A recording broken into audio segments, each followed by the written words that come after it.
अपने हाथों को उठाओ, बोलो थैंक यू जीसस कि तूने अपने वचन को भेजा है और मैं कानों को खोलकर इसे सुनूंगा और सेम नहीं होऊंगा। प्रभु यीशु मसीह के सामर्थी नाम में स्वागत है खुदावंद की प्रेजेंस में। मेरा विश्वास है कि जब आप इसकी बेस बंद करो,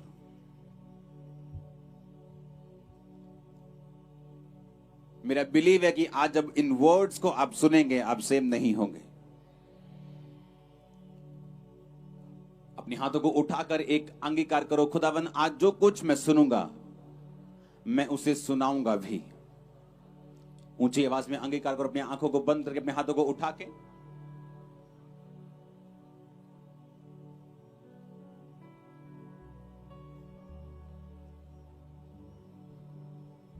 प्रभु यीशु मसीह के सामर्थी नाम में हम मांगते हैं।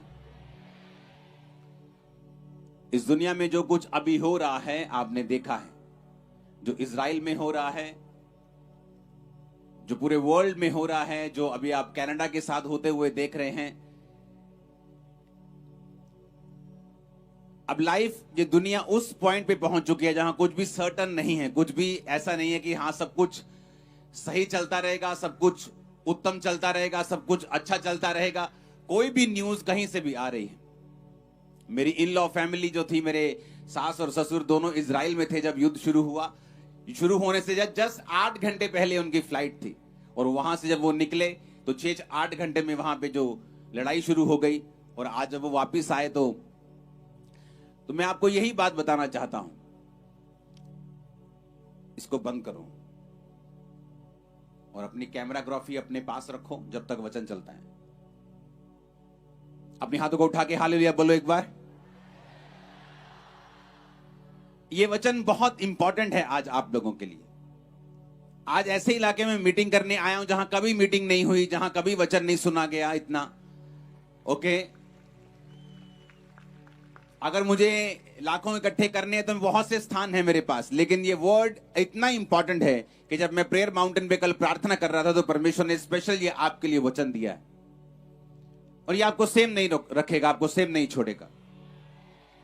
तो अगर इतना अनसर्टन हो गई है लाइफ कि कुछ पता नहीं, कभी कोविड के बाद खासकर कि लाइफ का कोई भरोसा नहीं है। आज कोई आसमान पे था और कल कोई वही आदमी फर्श पे आ चुका था अर्श से निकलकर। लोगों को समझ आया कि जो सुपर ह्यूमंस हैं, जो सुपरमैन हैं, वो आयरन मैन नहीं है, वो बैटमैन नहीं है। उन्हें समझ आया कि हम एक ऐसे एनिमी के खिलाफ अब लड़ रहे हैं जो दिखता नहीं है, कुछ कर नहीं सकते, मिलियन ट्रिलियन डॉलर्स बचा नहीं पा रहे लोगों को। डेथ बेड के ऊपर करोड़ों खरबों रुपया छोड़कर लोग चले गए। उनके दोस्त निराश होकर होटलों की बालकनी से करोड़ों रुपया उन्होंने उड़ाया कि इस पैसे का कोई भी मतलब नहीं है, पैसा वेस्ट है। लाइफ इतनी अनसर्टन है, अब ऐसी हो चुकी है। तो भरोसा किस चीज पे किया जाए, क्या किया जाए कि मेरी लाइफ जो है, मुझे कम से कम श्योरिटी तो हो कि मेरी लाइफ जो है अच्छी जाएगी। कौन मुझे वो भरोसा देगा, कौन मुझे वो इंश्योरेंस देगा? क्योंकि जो दुनिया में चल रहा है वो सचमुच डराने वाला है, सचमुच फ्राइटनिंग है, सचमुच ऐसा है कि आप चैन के साथ नहीं जी सकते। और ये चीजें मैं आपको कितने सालों से बताता आ रहा हूं कि दिन और बुरे होंगे, लड़ाइयों में और देश कूदेंगे, अपनी पावर को दिखाने की कोशिश करेंगे। और ये सारा कुछ शैतान के इन्फ्लुएंस से होगा, क्योंकि शैतान चाहता है नाश करना, घात करना, मारना। बाइबल कहती प्रभु यीशु मसीह बचाने के लिए आए और शैतान नाश करने के लिए आया, चुराने के लिए आया, घात करने के लिए आया और नष्ट करने के लिए आया। प्रभु यीशु मसीह एक नया धर्म बनाने के लिए नहीं आए, वो एक नया ईसाई धर्म बनाकर आपको ईसाई करने के लिए नहीं आए। वचन कहता है प्रभु यीशु मसीह बचाने के लिए आए, वो पापियों को मारने के लिए नहीं आए, वो पापियों को बचाने के लिए आए, उनके पाप को मारने के लिए आए। क्योंकि आज आप में से बहुत से लोग यीशु मसीह को अपना जीवन दे देंगे और बचाए जाएंगे और सुरक्षित रहेंगे और इंश्योर्ड रहेंगे कि ये लाइफ और आने वाली लाइफ भी परमेश्वर उनको बचा के रखेगा और सुरक्षित रखेगा। Hallelujah, hallelujah. बाइबल में लिखी है, अगर तुम्हें ऐसी इंश्योरेंस चाहिए, अगर तुम्हें ऐसी लाइफ चाहिए जो डर से रहित हो, अगर तुम्हें ऐसी लाइफ चाहिए जहां पर तुम जब अनदेखे दुश्मनों से लड़ रहे होंगे तो परमेश्वर तुम्हारे साथ हो। अगर तुम्हें ऐसी श्योरिटी चाहिए तुम्हारे फाइनेंस के लिए, तुम्हारी लाइफ के लिए, तुम्हारे बच्चों के लिए, तुम्हारी फैमिली के लिए, तो वचन कहता है, बाइबल कहती है, फिर हमें क्या करना पड़ेगा कि परमेश्वर हमारे अंग संग होगा और परमेश्वर हमें बचाएगा। वो हमारा चरवाहा होगा, वो हमारा बचाने वाला होगा और वही हमें सुरक्षित रखेगा, वही हमें बचा के रखेगा। ऐसा बाइबल में लिखा है। आज वही चीजें मैं आपके साथ शेयर करूंगा। आज वो वचन मैं आपके साथ शेयर करूंगा जिससे आपको लाइफ की श्योरिटी होगी कि इस अनसर्टेनिटी से भरी हुई दुनिया में जहां कोई मालूम नहीं, आज एक देश में वीजे आ रहे हैं, कल वो देश इंडिया से लड़ पड़ा, अब वीजे बंद हो चुके हैं, क्योंकि ये तो एक छोटी सी चीज है। कल एक देश आराम से पार्टीज लोग कर रहे थे और 1 घंटे बाद ही पार्टीज पे अटैक होता है और पता चलता है कि साथ वाले देश ने अटैक कर दिया है और सारा माहौल, सारी सिचुएशन पूरी तरह से बदल जाती है। लेकिन परमेश्वर आपको एक श्योरिटी देता है। अगर आप आज के वचन को सुन लेंगे, अगर आप आज के वचन को अपने दिल में बिठा लेंगे, मैं आपको श्योरिटी देता हूं, आपका डर खत्म हो जाएगा। मैं आपको श्योरिटी देता हूं, आपको अपने बच्चों की, अपने फ्यूचर की, अपने फाइनेंस की फिर परवाह नहीं होगी। परमेश्वर आपके साथ होगा। इसका मतलब ये नहीं परवाह नहीं होगी तो आप केयरलेस हो जाएंगे और लाइफ ऐसे ही चलेगी, लेकिन फिर आपको चलाने वाला परमेश्वर होगा, आपको बचाने वाला परमेश्वर होगा। मैं एक ऐसे घराने से आया हूं जहां कोई प्रभु यीशु मसीह के नाम को जानता तक नहीं था। आज से 17 साल पहले मुझे इतना तक नहीं मालूम था कि कलीसिया नाम का भी कोई शब्द दुनिया में होता है। कभी ऐसे घर में कलीसिया लगती है या ऐसे चर्च होती जहां लोग इबादत करते हैं, इतना मालूम होता कि यहाँ क्रॉस लगी है, ये लोग जीसस क्राइस्ट को मानते हैं और ऐसे ऐसे करते हैं। तो जब मैं अपने कॉलेज में जाता था चंडीगढ़, तो ऐसे ऐसे क्रॉस रास्ते में आता तो ऐसे ऐसे कर लेता था एक बार कि ये ईसाइयों का परमेश्वर है, ऐसे ऐसे करते हैं, तो मैं भी ऐसे ऐसे कर लेता हूं। मैं उस घराने से आया हूं जिस घराने को यीशु मसीह के नाम का मतलब तक मालूम नहीं था, मालूम यीशु मसीह के नाम को सुना तक नहीं था। लेकिन जब मेरे दादाजी को कैंसर हुआ, इनकम टैक्स के बहुत बड़े ऑफिसर थे, जब लोग उनके पास प्रार्थना करने के लिए क्रिश्चियन लोग आने लगे तो मैं उनको बोलने लगा कि यहाँ मेरे घर में मत आना, ये हिंदुओं का, सिखों का घर है, अगर तुम आओगे तो हमें परिवर्तित करोगे, हमारा धर्म बदलोगे। अंग्रेज छोड़ के गए धर्म अपना, ताकि आप लोग चले गए अपना धर्म छोड़ के कि अब हम धर्म के चक्कर में लड़ते मरते रहें, तो यहाँ मत आइएगा। थोड़े दिन बाद मेंटली अपसेट के दौरे पड़ने लगे। जब दौरे बढ़ गए, जब दवाइयां खत्म हो गई, जब बाबे सब खत्म हो गए, जब सब जगह जाके देख लिया, सुसाइड करने पे आ गया, फिर एक हिंदू कपल, एक जो यीशु मसीह को मानता था, मुझे मिला और बताया कि हमें वही सिस्टर ने भेजा है जो तेरे घरों में आती थी। परमेश्वर की आत्मा ने उससे बात की कि उसी घर में जाओ, और परमेश्वर का आत्मा मुझसे कह रहा है कि उस घर में कोई बचेगा। उन्होंने कहा नहीं नहीं नहीं दीदी, हम वहां नहीं जाने चाहते, वहां कोई मानता नहीं है, उसके बड़े लोग नहीं मानते, उस घर के यंग लोग जो है वो भी नहीं वचन को मानते, हम नहीं जाएंगे उसके घर। वो दीदी बोली नहीं, उस घर में जाओ, क्योंकि परमेश्वर का आत्मा मुझसे कह रहा है कि उस घर में एक रूह बचेगी, तुम जाके सिर्फ प्रीच करो। और आप इमेजिन करो, जब वो उस घर में गए तो मैं उस घर में भी नहीं था। वो मेरे माता पिता को मेरे बेडरूम में बैठकर बात कर रहे थे और उस टाइम मैं नशा कर रहा था, ओवरडोज लेके नशे की। मैं सोच के अपने घर में आ रहा था कि कल को मुझे मालूम था कि नशा करके, ओवरडोज लेके मैं दर्द से फ्री हो सकता हूं। तो मैंने सोच लिया कि इस जगह जाके, विधिपुर फाटक जाके, यहां जाके, इतने बजे की ट्रेन आती, मैं सुसाइड कर लूंगा। और इस तरह से सारा मैंने अपना पूरा काम धाम सब देख लिया, अपने भाई को देख के, अपने एक वचन को हम पढ़ सकते हैं जो कि यूहन्ना 14:23, और मैं चाहता हूँ कि सब एक साथ करें। यूहन्ना 14:23।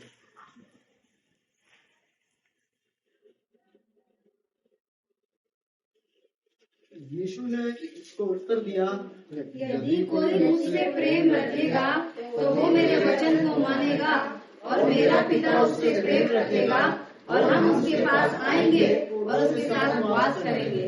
हालेलुया।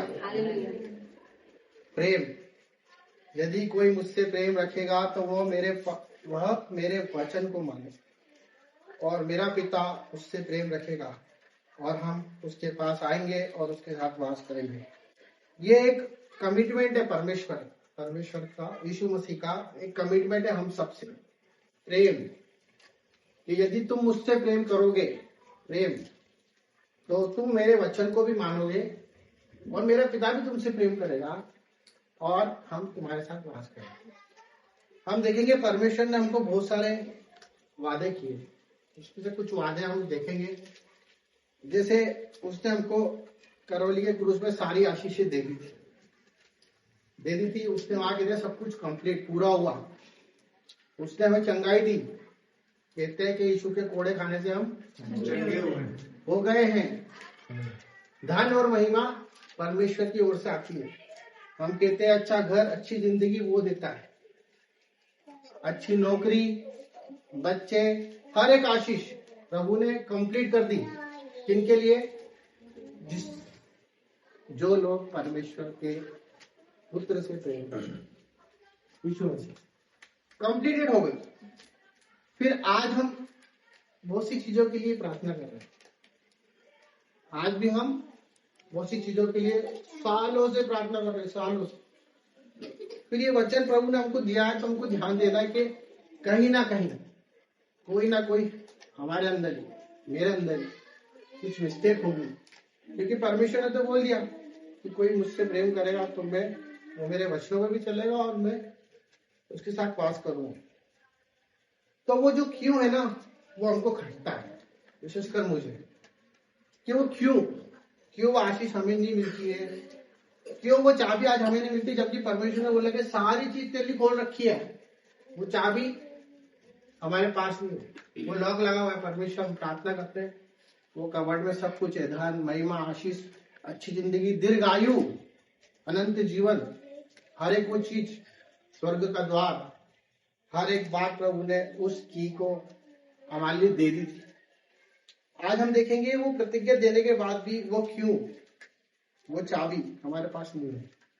मैं आशा करता हूँ कि परमेश्वर आज इस वचन के द्वारा वो की हमको मिल जाए, हमारे सवालों का जवाब मिल जाए, और हम वो दुनिया की तरह न रहे और हम परमेश्वर के प्रेम को जान लें। पर उससे पहले हमें अपने आप से कुछ बातें करनी है, क्योंकि जरूरी है ये वचन की तरफ ध्यान दें।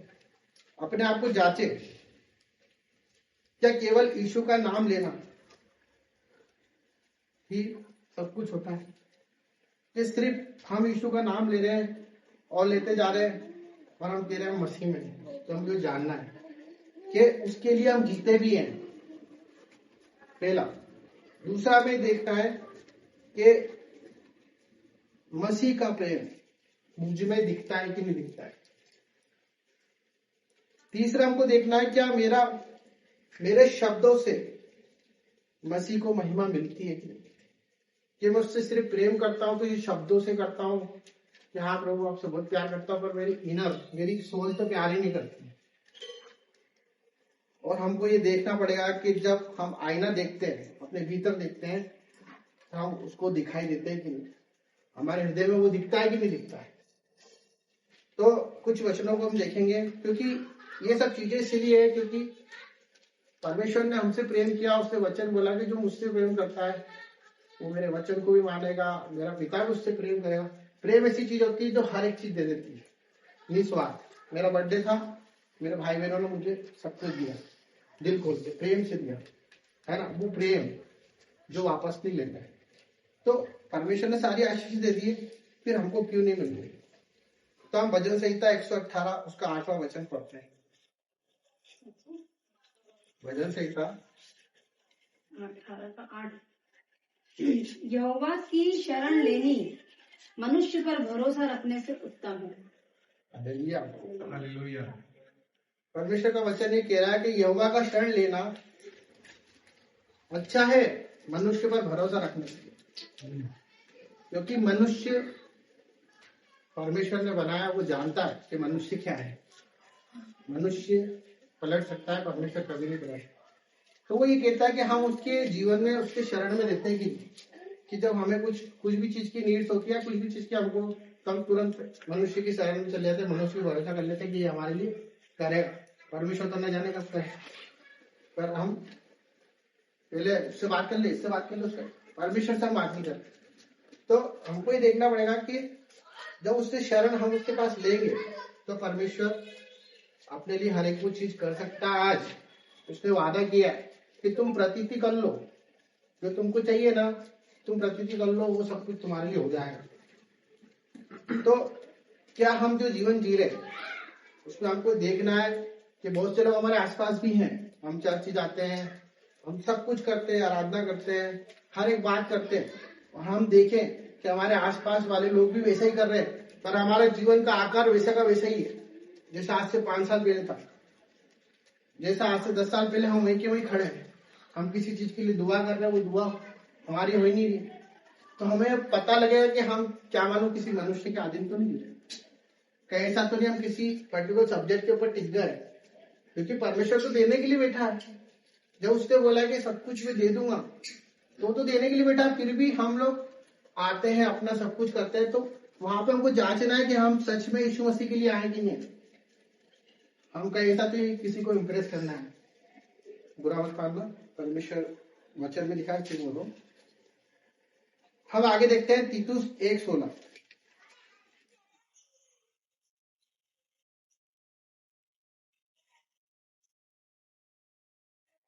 वे कहते हैं कि हम परमेश्वर को जानते हैं, पर अपने कामों से उसका इनकार करते हैं, क्योंकि वे घृणित और आज्ञा न मानने वाले हैं और किसी अच्छे काम के योग्य नहीं। हालेलुया।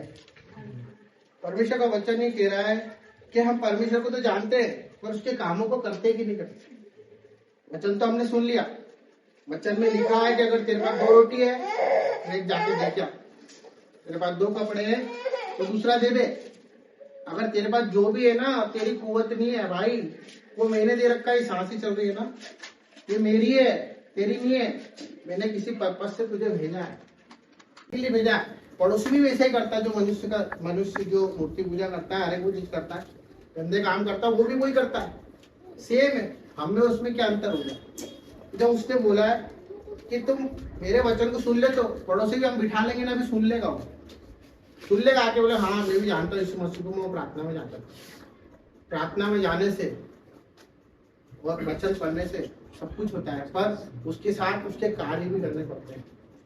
कोई गरीब है, कोई दुखियारी है, कोई परेशान है, किसी का कोई नहीं, किसी का पति चले गया, उसका कोई नहीं है, किसी का बाप किलस रहा, किसी का भाई तड़प रहा, वो हमारा ही भाई है। उसका एक उदाहरण है जो कि हम वचन से देखेंगे, लूका 10 उसका 35 वर्ष है।